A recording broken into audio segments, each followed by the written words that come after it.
The movie begins in a high-security federal prison in Colorado. An inmate named Ray Breslin is approached by another prisoner who warns him about a guy named Jax. According to the inmate, Jax is planning to start a fight with Ray. The next day, just as predicted, Jax attacks Ray with a shank. However, Ray quickly overpowers him and wins the fight. Due to the commotion, the prison guards intervene and place Ray in the secure housing unit, a high-security area reserved for the most dangerous inmates. Ray is locked in a tiny, windowless cell with only a toilet and a security camera watching his every move. The only possession he is allowed to keep is a Bible. Wasting no time, Ray begins devising an escape plan. He has already analyzed the layout of the prison and discovered that the high-security unit is located next to the fire garage. By eavesdropping on the guards' conversations, he learns their schedules and realizes that the isolation block is understaffed, which works to his advantage. Over several days, Ray observes the guards' routines and notices that they always step outside for a cigarette break, lasting exactly 7 minutes. Using this information, he determines the best time and method for his escape.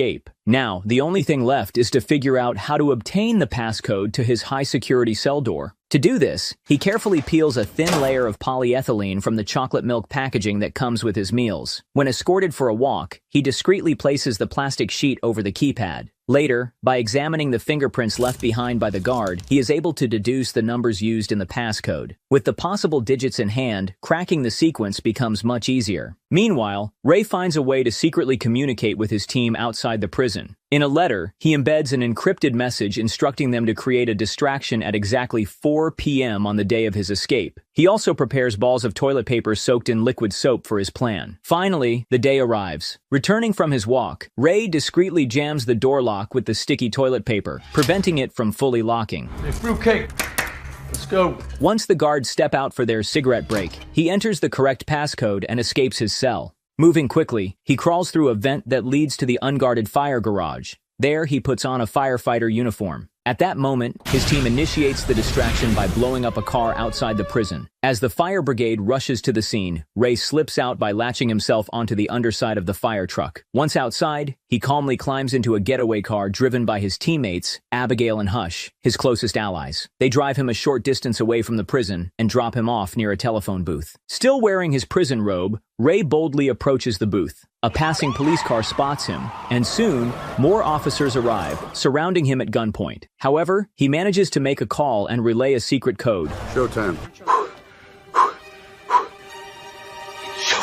Shortly after, a man named Lester Clark arrives on the scene. He speaks with the officers and presents them with some official documents. After reviewing them, the police release Ray. Ray and Lester wait in the prison warden's office, anticipating his reaction. When the warden arrives, he immediately starts scolding them. What the hell is going on here? Calm down, Warden. That's when Lester reveals the truth. Ray is not a criminal, but the co-founder of a security firm called Breslin Clark, which specializes in testing prison security. We're an independent security company hired by the Federal Bureau of Prisons to test the integrity of their maximum security facilities nationwide. His job is to infiltrate prisons under a false identity to determine whether they are truly escape-proof. Over the years, Ray has built a reputation as the man who can escape from any prison. Eager to understand how he pulled it off, the warden presses for details. Ray confidently explains that after discovering the isolation block was located near the unsecured fire garage, he deliberately made enemies to get himself thrown into solitary confinement. The rest of the escape plan you already saw. Stunned by Ray's intelligence, the warden asks one final question before dismissing them. What kind of man would choose to spend most of his life in prison? Some people have a talent to paint, some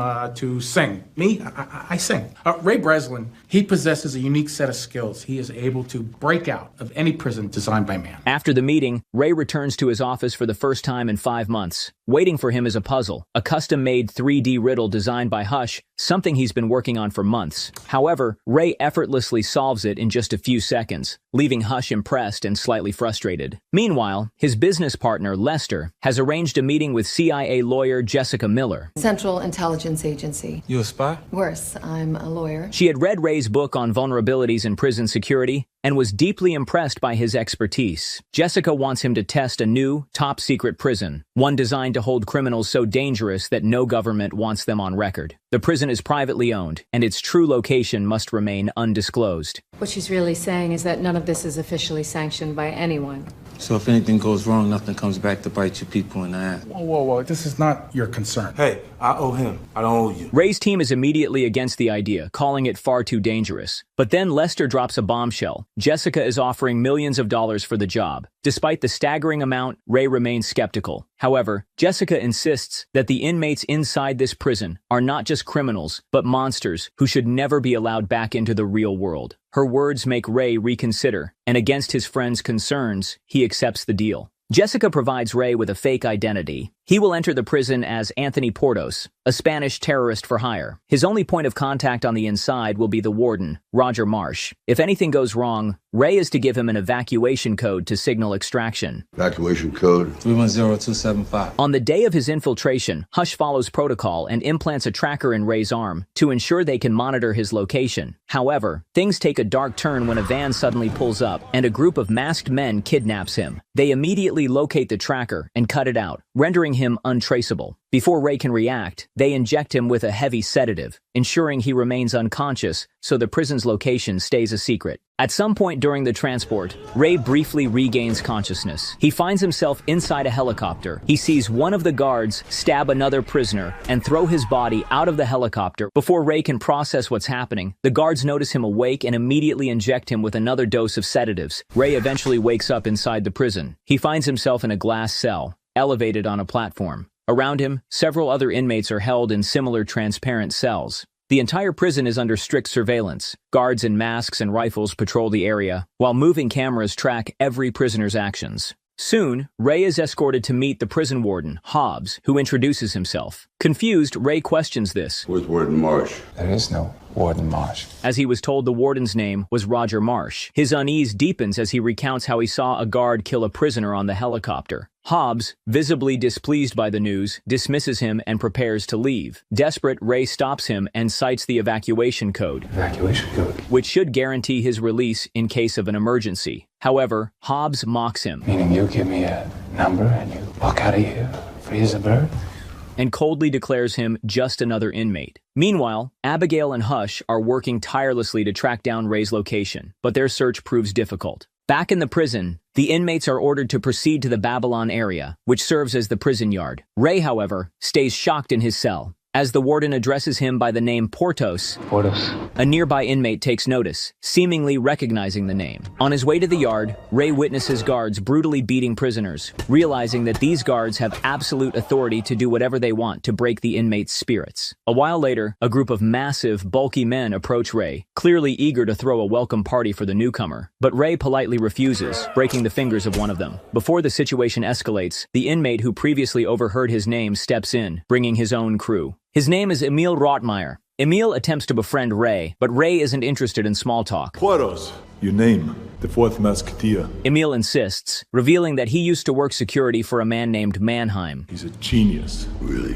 He has this habit of taking money from the rich and giving it to the poor. You've heard that story before. I've heard that story, yeah. However, Ray remains distant, showing no interest in chatting with strangers. Meanwhile, in his office, Warden Hobbs scolds his officer for killing the prisoner in the helicopter. To the officer's shock, Hobbs informs him that the cost of the prisoner will be deducted from his salary. The entire price of the asset equals a month of my pay. Then you're lucky the man you killed was not high value. A chilling reminder that this prison operates like a business. Back inside the prison, Ray begins studying the guards and the facility, searching for weaknesses. Emil continues trying to earn his trust, Portos, persistently asking what Ray is observing. He even offers to help if needed. need a favor?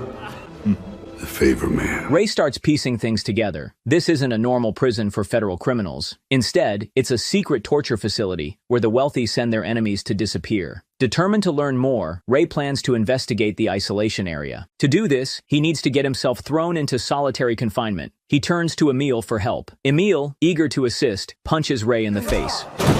That's a favor?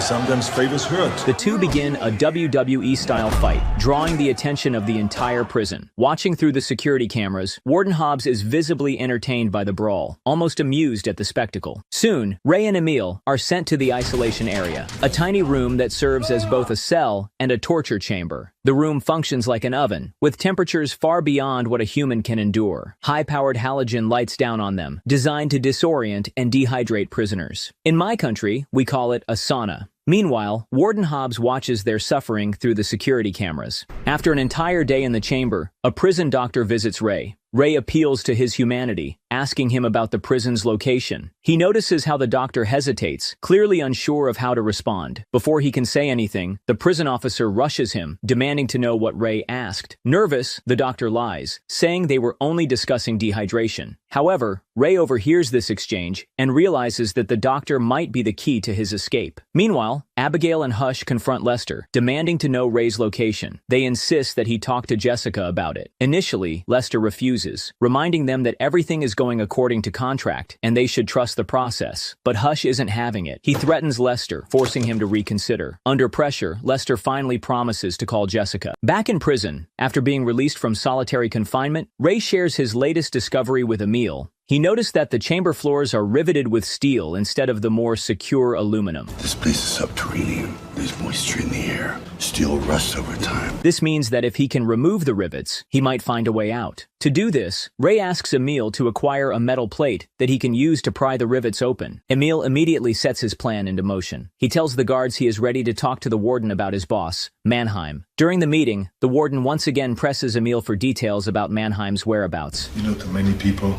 he's a hero. Instead of answering directly, Emil deliberately mocks him, drawing a beautifully detailed map of Mannheim's location. Enraged, Hobbs orders his men to torture Emil. In here, you have no control over any part of your life except your breathing. You just lost that privilege. Get him down. The guards shove a water hose down his throat. After the torture, Emil manages to steal a drain cover, skillfully slipping it out of place without the guards noticing. After the meeting, Emil hands Ray the drain cover and demands to know his plan in exchange for the favor. Ray finally opens up, revealing everything about his job. We applied direct concentrated heat to those rivets. They'll expand and snap right the f*** off. What the lamps in the box. Right. At 100 degrees centigrade, steel expands 0.03 cubic centimeter, and those rivets are going to come right off. To achieve this, he polishes the drain cover using toothpaste, making it reflective enough to direct the heat precisely. He explains that he has been analyzing the prison's structure and has come to a chilling realization. The warden used Ray's own reports from his book to make this facility unbreakable. Based on his observations, Ray believes the prison is underground, possibly built inside a large natural fissure or cave. You don't look that smart. You don't either. Ray only asks for one thing, a distraction at the right moment. Emil agrees and puts the plan into motion. Ray clutches a piece of bread in his hand, while Emil approaches a Muslim inmate named Javid and starts insulting his mother in the filthiest way possible. Predictably, a massive brawl erupts. As the fight escalates, guards rush in to restrain the prisoners and send them all to the isolation chamber. Once inside, Ray immediately begins heating the rivets, carefully positioning himself out of the camera's view. When he's done, he bangs on the chamber walls, signaling Emil to start the next phase of the plan. Emil begins screaming hysterically, drawing everyone's attention to him. Seizing the moment, Ray blocks his cell's security camera with the piece of bread, ensuring he can move unnoticed, and slips into the vent system, making his way outside. Hey, I got a camera malfunction, box 2. However, as he moves through the cramped space, he accidentally breaks a valve, causing a massive flood. Meanwhile, the warden approaches Emil trying to find out what he's up to. Emil starts speaking foreign language. Du bist der Böse! Du bist der Teufel! Wow, I didn't know Schwarzenegger could speak Russian. When Ray finally emerges outside, he is shocked by what he sees. The prison isn't underground at all. It's inside a massive cargo ship, floating in the middle of the ocean. Realizing the sheer scale of the deception, Ray quickly retreats back inside before anyone spots him. The water leak from the broken valve spreads throughout the isolation chambers, distracting the guards and making it easier for Ray to sneak back without being caught. Meanwhile, in the city, Abigail and Hush press Lester for answers. They demand to know if he actually spoke to Jessica. Lester reassures them that he did, and insists that everything is going according to plan. However, Abigail remains suspicious. She points out that Ray's paycheck for the job has been put on hold, making the situation even more concerning. All right, it's very common in a $2.5 million transaction. No. Common would be a week, maybe 10 days. This has been way longer than that. Jesus, Abby. It's the federal government. You know how they work. Back in the prison, Warden Hobbs and the officer inspect the flood damage. While surveying the area, they notice several rivets missing from their original positions. Hobbs immediately finds this suspicious, realizing that someone has been tampering with the facility. Lester calls Warden Hobbs and reveals everything about Ray. Portos is in his name, is it? Why wasn't I alerted? It's Ray Breslin, the great Ray Breslin. There's a lot of people paying money to make sure that facility is unbreakable. But instead of arranging for Ray's removal, he orders the warden to ensure that Ray stays there forever. It turns out Lester has his own agenda. He is the CEO of this illegal prison, hired by investors due to the reputation of his and Ray's company. He is the one searching for Mannheim, lured by a massive reward from the world's biggest bankers, because Mannheim developed a program that could threaten the global financial system. Developed a program to turn the entire world banking system into f***ing confetti. Eager to get what he wants, Lester pressures Hobbs to speed up Emil Rottmeier's interrogation. Well, it just so happens that since Breslin has gotten closer to Rottmeier has developed a new edge to his defiance that wasn't there before. I think Breslin's to blame. Then break Breslin. Meanwhile, the warden begins breaking Ray down through relentless sleep deprivation and brutal beatings. Get on your feet! Emil tries to keep Ray motivated, encouraging him to stay focused, but Ray's condition worsens day by day. While tending to Ray's wounds, the doctor starts feeling guilty about the suffering he witnesses. Hoping to lift Ray's spirits, Emil asks about his past. Ray hesitates, but eventually opens up. He reveals that he was once a lawyer and prosecutor. One day, a man he successfully put behind bars vowed revenge. That man escaped from prison and murdered Ray's wife and son. Since then, Ray has dedicated his life to making prisons unbreakable, ensuring that criminals can never escape again. Hearing this, Emil reminds Ray that now he has a reason to get out, not just to survive, but to punish the people who set him up. Meanwhile, Abigail and Hush refuse to give up. Hush digs deeper and uncovers an illegal privately owned prison called The Tomb, a secret facility where the wealthy dispose of their enemies. This is the very prison Ray is trapped in. But despite their efforts, Hush is unable to locate its exact whereabouts. Totally illegal. Run by ex-military assholes and Blackwater rejects. You know, bad dude. Back in the prison, Ray and Emil shift their focus to the guards. All the guards wear identical masks, making it difficult to track their movements. But Ray has studied their behavior closely and started to notice patterns. See that guy coming down the stairs? And you see how he walks all pigeon-toed? The duck. Yeah, well, Duck always works with the guy scratching the back of his neck. Hives. To keep track of them, they give each guard a nickname based on their habits and physical traits. That guard over there could be a problem for us. He's always looking around. The Chicken Man. Chicken Man, right. My guess Chicky's new here and does everything by the book. The guard down there at the bottom, the heavy's that guy, he doesn't move much. My guess is he's been here a while and only does what he has to do. Louisa. Louisa? His fat ass reminds me of my first girlfriend. Nice. But around this time, your girlfriend, Louisa, starts looking at her watch. My guess it's lunchtime. Now, they need the doctor's cooperation. To buy Ray more time to talk to the doctor, Emil stabs Ray in the thigh. As the doctor stitches him up, Ray appeals to his humanity, reminding him of the Hippocratic Oath. I'll protect my patients from harm and injustice. He desperately tries to convince the doctor to reveal their location, but the doctor is too afraid to speak. Moreover, he isn't sure Ray is one of the good guys in this place. However, during the conversation, Ray secretly swipes some clotting powder and some other stuff from a doctor's table. Ray devises another plan to determine their location. He and Emil take a pair of glasses away from another inmate, and Ray constructs a makeshift sextant using cardboard, a pen, and the lenses. With this device, they can calculate the ship's latitude. However, for the sextant to work, they must reach the top deck to see stars. Meanwhile, Warden Hobbs orders Ray to be brought to his office. He informs Ray that he is being transferred to another block to prevent him from communicating with Emil. Thinking quickly, Ray tries to bargain for his freedom, offering information about Emil's boss Mannheim in exchange. He claims that Emil trusts him, and that, given enough time, he could extract Mannheim's location from him. What do you got to lose? Finding him has got to be worth a lot more than what you were paid for me, right, Hobbs? You'll never break Rottmeier. He'll die before he turns. Intrigued, the warden agrees to the deal and allows Ray to remain in the same block as Emil, for now. Of course, this was all part of Ray's plan. Once back in the cell block, he tells Emil everything about his deal with the warden. To buy time, Emil starts feeding Ray false stories about Mannheim, which Ray then passes on to the warden. I don't give a shit about 6 years ago. I want to know where he is now. With their distraction in place, Ray and Emil seek help from Javed, the Muslim inmate. They need someone who can get access to the ship's deck, and Javed is their best option. You're gonna die.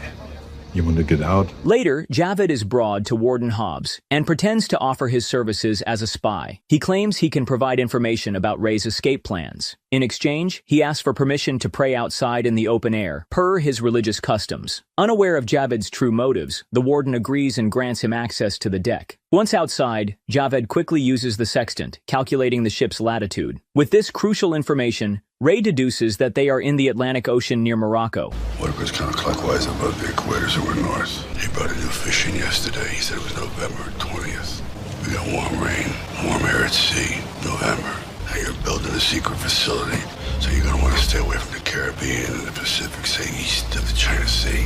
If I was a bad man, I said we could be off the coast of Morocco. They aren't entirely certain of their exact location. It's just a guess. Educated guess. Emil then remembers he has a friend in Casablanca who owes him a huge favor. If they can somehow send a message to him, Emil is confident that his friend and his group will come to rescue them. To send that message, Ray comes up with another trick. He swallows the stolen clotting powder, faking symptoms of poisoning. What is this? You swallowed clotting powder? During the checkup, Ray reveals his real name, insisting that he isn't a criminal and was set up. He urges the doctor to search Warden Hobbs's office, claiming that his book is there as proof of his identity. That night, the doctor struggles with his conscience, drinking as he reflects on the Hippocratic Oath. Eventually, he sneaks into the warden's office and finds Ray's book, confirming that Ray was telling the truth all along. Realizing the injustice of the situation, the doctor immediately orders the guards to bring Ray to him. He asks how he can help. Ray tells him to send an email to Emil's contact in Casablanca. The day of the escape has finally arrived. Ray gives Warden Hobbs a fake location for Mannheim. See,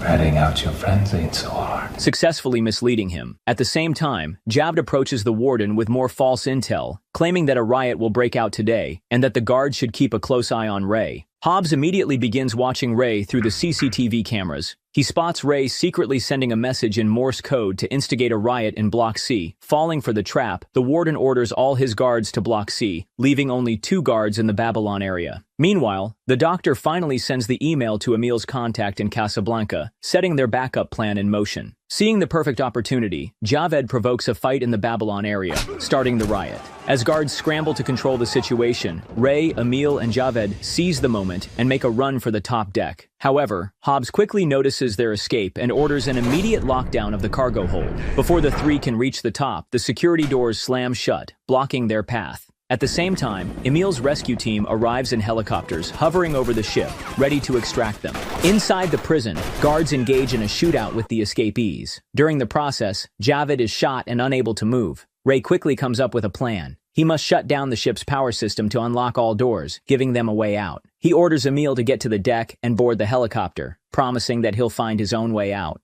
Emil hesitates, unwilling to leave Javed behind, but Javed insists, asking to leave him with guns. He'll buy them some time. Reluctantly, Emil hands him 2 pistols before rushing to the deck. Moments later, guards close in on Javed, but before they can kill him, he takes down several of them in a final stand. Meanwhile, on his way to the control room, Ray runs into the prison officer. A brutal fight ensues. After an intense struggle, Ray finally kills the officer by sending him tumbling down the stairs. Wasting no time, Ray reaches the control center and shuts down the power system, unlocking all doors. With the hatch now open, Emil makes it to the deck, sprinting under heavy gunfire toward the helicopter.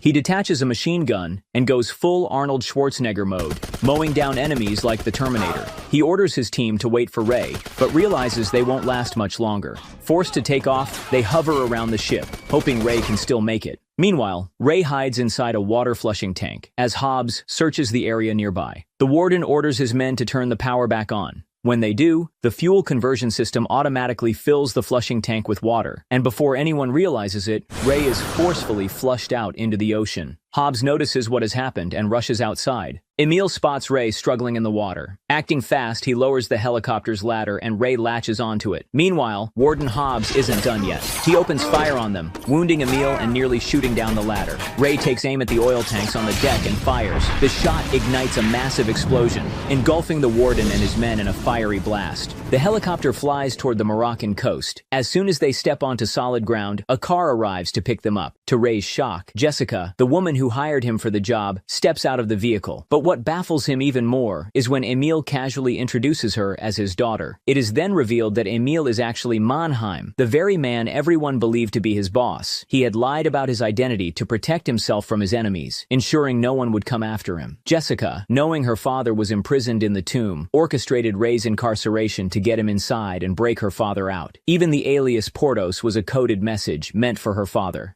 Before parting ways, Jessica delivers one final piece of information. How much did Les really know? Only what I told him at first, but the next thing I know, he's gone around me and offered his services to the backers of the tomb. In the next scene, Ray reunites with Abigail. She reveals that Lester was promised the CEO position of the prison, but only if the prototype facility proved inescapable. But now that Ray has escaped, Lester panics and begins packing his bags, preparing to flee. However, Hush and Abigail track him down, ready to enact their revenge. But before he can leave, Hush suddenly attacks him, knocking him unconscious right in the driver's seat. Sometime later, Lester wakes up. As he comes to his senses, he realizes he's still inside the vehicle, his car inside a shipping container, and that container is locked up tight, sealed aboard a massive cargo ship heading to an unknown destination. Trapped with no escape, Lester now faces the same fate he had planned for Ray. By the way, I know Schwarzenegger was speaking German. It was a troll thing.